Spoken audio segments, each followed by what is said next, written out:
Hello everyone. Video में बात करेंगे कनाडा के सुपर वीज़ा के बारे में। बहुत ज़्यादा क्वेरीज आती है कि कनाडा का सुपर वीज़ा का प्रोसेस क्या है और जो नए रूल्स आए हैं कितनी उसमें इनकम चेंज हुई है। रिसेंटली कनाडा ने कुछ चेंज किए हैं। कैसा सुपर वीज़ा का सक्सेस रेट है, किन लोगों को सुपर वीज़ा अप्लाई करना चाहिए, क्या क्या डॉक्यूमेंटेशन चाहिए, कौन सा पूरा प्रोसेस आपको फॉलो करना पड़ेगा, डिस्कस करेंगे इस वीडियो में।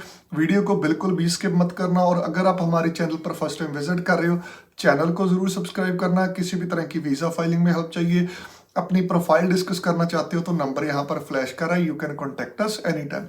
सबसे पहले तो सुपर वीजा किन को अप्लाई करना चाहिए और विजिटर वीजा किन को अप्लाई करना चाहिए। फॉर एग्जाम्पल, अगर आपके पेरेंट्स का प्लान है यहाँ पे आके, उनकी एज मान लीजिए 45 है, 46 है, कि वो वीजा स्विच करना चाहते हैं वर्क परमिट में, क्योंकि इंडिया में उनके पास एजुकेशन अच्छी है, वर्क एक्सपीरियंस अच्छा है, तो आपको विजिटर वीजा अप्लाई करना चाहिए।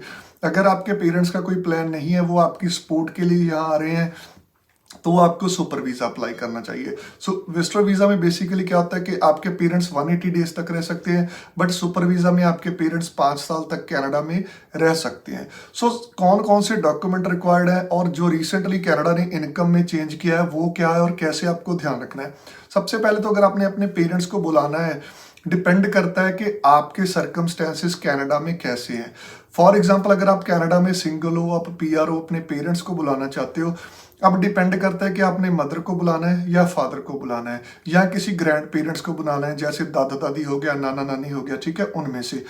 तो अगर आप सिंगल अपने एक पेरेंट को बुलाना चाहते हो, अपनी मदर को बुलाना चाहते हो, तो 2 जानों के लिए कनाडा की जो इनकम है 36,576 है, अगर क्या 2 जाने हैं, ठीक है।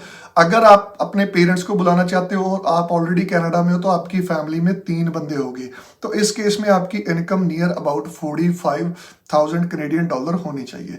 ऐसे में अगर आप कनाडा में हो, आप मैरिड हो, ठीक है, 2 जाने आप कनाडा में होगे और 2 ही आप इंडिया से बुलाना चाहते हो, तो आपकी फैमिली में टोटल 4 मेंबर होंगे, तो आपकी इनकम 54,594 होगी। उसके बाद अगर आप कनाडा में हो, आप फैमिली में 3 जाने हो, आपका कोई बच्चा है जिसको संभालने के लिए आपने पेरेंट्स को बुलाना है, ठीक है, 2 इंडिया से आ रहे हैं, 3 आप यहाँ पे हो, तो उस केस में भी आपकी इनकम है जो 61,920 होगी। इस तरह से आप यहाँ पर देख सकते हो अपने फैमिली मेंबर जितने भी आपने बुलाने हैं वो चीज़ आपको दिखानी पड़ेगी। अब यहाँ पर बहुत सारे लोग पूछते हैं कि कितनी इनकम, कितने साल की नोटिस ऑफ असेसमेंट लगानी चाहिए। लास्ट ईयर की भी आप टैक्स रिटर्न लगा सकते हो, उसमें कोई भी डाउट नहीं है।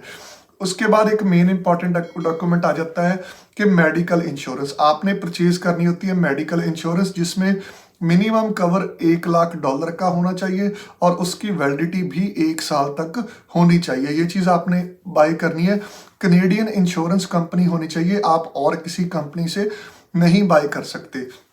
4 डॉक्यूमेंट कनाडा से लगने हैं। पहला हो गया आपका करंट स्टेटस, जैसे आप पीआर हो, सिटीजन हो, उसका प्रूफ हो गया। दूसरा आपकी जॉब, आपकी इनकम और एक इनविटेशन लेटर जिसमें आप लिखेंगे कि आप अपने पेरेंट्स को बुलाना चाहते हो।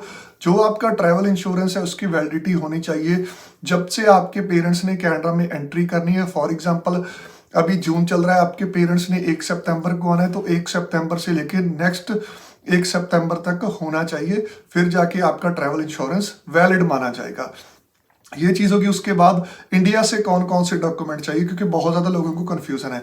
अगर तो आपके पेरेंट्स अप्लाई कर रहे हैं, जैसे दोनों जाने अप्लाई कर रहे हैं, फादर और मदर, तो फंडिंग कितनी दिखानी है। अगर आप फंडिंग 7 से 8 लाख की अपने अकाउंट में दिखा देंगे वो 2 जाने, तो वो एक अच्छा होगा, क्योंकि उस फंडिंग का भी केस के ऊपर एक इम्पैक्ट डलता है कि स्ट्रॉन्ग इनके पास भी इनकम है। इन केस अगर थोड़ी बहुत इनकम फ्लक्चुएट होती दिखे जो कनाडा से इन्वाइट कर रहा है, तो दूसरे बंदे की इनकम के हिसाब से हम एक्सप्लेनेशन देके केस को निकाल सकते हैं।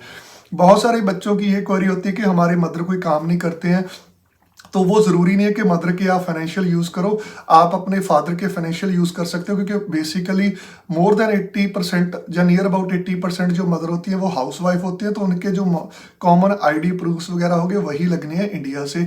अगर आपके पेरेंट्स कोई काम करते हो तो आप उनके काम के प्रूफ भी लगा सकते हो। उसके बाद है मेडिकल।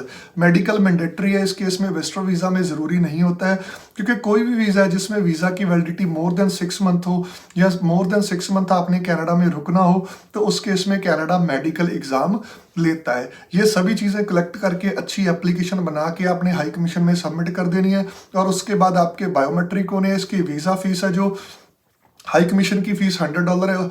अगर आपका विजिटर वीज़ा पास्ट में था तो बायोमेट्रिक ऑलरेडी आपके हुए हैं, अगर नहीं हुए हैं तो $85 आपके बायोमेट्रिक्स के लगेंगे।